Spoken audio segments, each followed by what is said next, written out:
Hello बच्चों। तो अब जो है आज हम इंग्लिश ग्रामर में आगे बढ़ेंगे और हम देखेंगे डिटरमाइनर हमने बताया था। डिटरमाइनर में एक सबसे पहला जो हमने बताया था वो था आर्टिकल। अभी हम आर्टिकल के बारे में जो है आपसे डिस्कस करेंगे। आर्टिकल्स जो है आर्टिकल्स ये आर्टिकल्स दो प्रकार के होते हैं। एक को कहते हैं हम डेफिनिट आर्टिकल और दूसरा कहलाता है इनडेफिनिट आर्टिकल।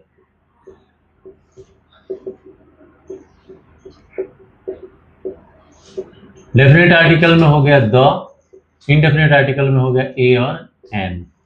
ठीक है।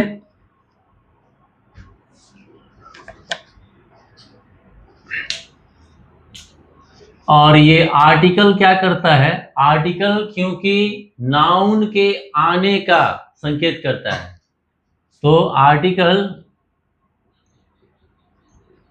Indicates coming of noun. इसका मतलब नाउन के पहले आर्टिकल लगता है, नाउन के पहले आर्टिकल लगता है। तो अब बात यह है कि कहां पर द लगेगा और कहां पर ए और एन लगेगा। ए और एन इनडेफिनिट आर्टिकल है, मतलब वो डिफाइंड नहीं है कि किसके बारे में बात हो रही है। एक जनरल वे में किसी के बारे में बात हो रही है, उसके आगे ए लगा देंगे। लेकिन ए और एन दो अलग अलग आर्टिकल्स हैं, इनको लगाया कैसे जाता है? तो इसका जो रूल है वो ये है कि when the noun starts with consonant sound, then A is used। ठीक है। कोई भी नाउन जो कॉन्सोनेंट साउंड से यूज होता है, कॉन्सोनेंट साउंड से स्टार्ट होता है, उसके आगे हम आर्टिकल ए लगाते हैं। ठीक है। जैसे फॉर एग्जांपल मैंने बोला कॉन्सोनेंट साउंड, मैंने ये नहीं बोला कि कॉन्सोनेंट। अब इसके पीछे रीजन क्या है देखिए। अब देखिए जैसे कि आपका ले लीजिए आवर। ठीक है। इसको हम प्रोनाउंस करते हैं आवर, आवर, और ये स्टार्ट किससे हो रहा है? ओ से। ठीक है। हालांकि एच जो है वो हमारा कॉन्सोनेंट है। एच क्या है? कॉन्सोनेंट है ना। वॉवेल कितने होते हैं बताइए? 5। What are they? A, E, I, O, U। Very good. A E I O U, ये हुए वॉवेल। और इसके अलावे कॉन्सोनेंट्स कितने होते हैं? How many consonants are there? 21। Except this 5 letters all are consonants. ठीक है। तो मैंने यहां पर क्या बताया? कॉन्सोनेंट साउंड और वॉवेल साउंड की बात हुई। अभी कॉन्सोनेंट साउंड की बात कर रहे हैं। तो देखिए यहां पर इसको ले लीजिए आप, यू से स्टार्ट होने वाले maximum words, university, umbrella, unicorn, unicycle. इन सब में आप देख रहे हैं स्टार्टिंग जो लेटर है वो क्या है? यू है।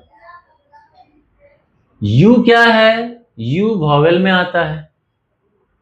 बट जब हम इसका प्रोनाउंसिएशन करते हैं university, university, unicorn, umbrella, umbrella में मामला अलग हो जाता है। अम्ब्रेला को हटा दीजिएगा। यूनिवर्सिटी, यूनिकॉर्न, यूनिसाइकिल, इनको लीजिए। इन सब में क्या हो रहा है? U is pronounced as Y O U. कैसे प्रोनाउंस हो रहा है? इसका जो स्टार्टिंग साउंड है वो क्या है? YOU है। यूनिवर्सिटी, यूनिकॉर्न, यूनिसाइकिल, और कुछ बताइए? यूनिवर्स, है ना? तो इन सब में एक वर्ड अम्ब्रेला की जगह पर लिख लीजिए यूनिवर्स। इनका स्टार्टिंग साउंड जो है वो YOU है, यानी कि स्टार्टिंग लेटर इसका क्या है? Y है। तो कॉन्सोनेंट साउंड से स्टार्ट हो रहा है, क्योंकि Y is not a vowel. So Y से स्टार्ट हो रहा है, कॉन्सोनेंट साउंड से स्टार्ट हो रहा है, इसलिए इनके आगे ए लगेगा। ए यूनिवर्सिटी, ए यूनिकॉर्न, ए यूनिसाइकिल, ना कि एन। फॉलो कर रहे हैं? बात हो रही है कॉन्सोनेंट साउंड की और वोवेल साउंड की। कभी भी ये सोच के कंफ्यूज नहीं करना है कि भाई यू तो हमारा वोवेल है तो इसके आगे तो एन लगना चाहिए एज पर रूल। लेकिन मामला वो नहीं है, मामला है कि यू का हम प्रोनाउंसिएशन कैसे करते हैं। अब यही देखिए, यू से ही स्टार्ट होता है अम्ब्रेला, लेकिन इसके आगे जो है हम एन लगाते हैं, एन अम्ब्रेला लगाते हैं। क्यों? अम तो इसका जो स्टार्टिंग प्रोनाउंसिएशन है या स्टार्टिंग साउंड है वो है अम, और अम में स्टार्टिंग क्या है? यू है, और यू क्या है? वोवेल है। तो ये वोवेल साउंड से स्टार्ट होता है, इसलिए इसके आगे हम एन लगा देते हैं। जबकि इन सब में यूनिवर्सिटी, यूनिवर्स, यूनिकॉर्न, यूनिसाइकिल, इन सब में YOU से स्टार्ट हो रहे हैं, यानी कि स्टार्टिंग जो है वो कॉन्सोनेंट साउंड है, इसलिए ए लगेगा। और जब वोवेल साउंड से स्टार्ट होगा तो एन लगेगा। क्लियर है? Any doubt? कोई डाउट है किसी को? नहीं है। समझ गया? अब ये हो गया मामला हमारा इनडेफिनिट आर्टिकल का। ऐसे ही जहां भी कॉन्सोनेंट साउंड से स्टार्ट होगा कोई वर्ड, उसके आगे लग जाएगा ए, और जब वोवेल साउंड से स्टार्ट होगा कोई वर्ड, उसके आगे लग जाएगा एन। तो यही रूल फॉलो करेंगे, कभी कोई कंफ्यूजन नहीं होगा। हम देखते हैं कि एन जो है वो कहाँ लगेगा। तो एन उस नाउन के आगे लगेगा जो नाउन वोवेल साउंड से स्टार्ट होगा और जो सिंगुलर होगा, एक होगा। अब ये सिंगुलर अगर नहीं होगा तो ए और एन नहीं लग सकता है, तब आर्टिकल द ही लग सकता है। देखिए, when a noun starts with a vowel sound, article n is put before it when noun is singular। अब देखिए, एप्पल है, एप्पल का वोवेल साउंड है, स्टार्ट हो रहा है एप्पल, ए से, तो वोवेल साउंड से स्टार्ट हो रहा है, इसलिए एन लग जाएगा। आवर में आइए, आवर स्टार्ट तो हो रहा है एच से, लेकिन जब इसको हम प्रोनाउंस करते हैं तो एच साइलेंट रहता है और वोवेल साउंड से स्टार्ट करते हैं, इसलिए इसके आगे एन लगेगा। ऑनर, ऑनर में भी एच साइलेंट रहता है, प्रोनाउंसिएशन ऑनर ओ से होता है, मीन्स की वोवेल साउंड है, तो इसके आगे भी एन लगेगा। ऑनरेरी, वैसे ही जो है वोवेल साउंड है, इसमें भी एच साइलेंट रहता है, ओ से स्टार्ट होता है, वोवेल साउंड है, इसलिए एन लगेगा। अम्ब्रेला में आइए, अम्ब्रेला जो है स्टार्ट भी वोवेल से होता है और इसका जो प्रोनाउंसिएशन होता है वो भी वोवेल साउंड ही होता है। अम्ब्रेला, AMBRELA इस टाइप के होता है, इस तरह से प्रोनाउंसिएशन होता है, तो एन ही लगेगा। तो हमने देखा कि वोवेल साउंड से स्टार्ट होने वाले जो भी नाउन्स हैं उनके आगे जो है एन लगता है। एन हो गया। अब हम देखते हैं डेफिनिट आर्टिकल्स। तो डेफिनिट आर्टिकल्स के लिए तो अब जो है हम देखते हैं कि डेफिनिट आर्टिकल का यूज, डेफिनिट आर्टिकल कब और कहाँ यूज किया जाता है। तो डेफिनिट आर्टिकल का यूज होता है तब जब कि एक जो है, दो तीन चार पॉइंट्स हैं, इसको आप नोट डाउन भी कर सकते हैं। तो पहला जो डेफिनिट आर्टिकल का यूज होता है वो होता है, जैसे यहाँ पे देख लीजिए, इस केस में एक मैंगो ट्री है, there is a mango tree in my garden. अब जब इस गार्डन में एक ही मैंगो ट्री है तो ये मैंगो ट्री क्या हो गया? फिक्स्ड हो गया। अब इस मैंगो ट्री के लिए जब हम आगे लिखेंगे तो द लगा सकते हैं, क्योंकि इसको मैंने फिक्स कर दिया कि भाई हम किस आम के पेड़ की बात कर रहे हैं? जो मेरे गार्डन में है, तो वो फिक्स हो गया, इसलिए उसके बाद द ट्री शुरू हो सकता है। The tree bear sweet mangoes, the tree has got 3 varieties of mangoes. इस तरह से हम आगे बढ़ सकते हैं। तो एक तो हो गया कि माने एक फिक्स कर दिया गया बोल के कि the tree in my garden, इसको बोलते हैं प्रीपोजिशनल फ्रेज। प्रीपोजिशनल फ्रेज जब लग जाता है तो वो डेफिनेट आर्टिकल लेने लगता है, ठीक है।